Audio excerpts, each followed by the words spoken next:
கீர்த்தன்யா கீர்த்தன்யா உங்கள் வீட்டில் என்ன சாப்பாடு? காய் சோறு. காய் சோறா? என்னென்ன சைட் டிஷ்ஷு? முட்டை, வெங்காயம், பிரியாணி. பிரியாணி நல்லா இருக்கா?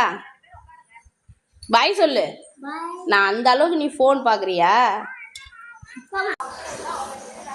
குஞ்சே என்ன பண்ற நீ? நீ என்னடி பண்ற? என்னது சோறா? என்ன சோறு உங்க வீட்ல? அது என்ன சோறு? பின்னாணி சோறா? இது என்னது? முட்டை. இது என்னது? என்னது இது? இது என்னது? பூனா? சரி பாய் சொல்லு. உபாக்குடு. இது ஃபேனா? காத்து ஆறுதா? சரி. திருப்பி போடு.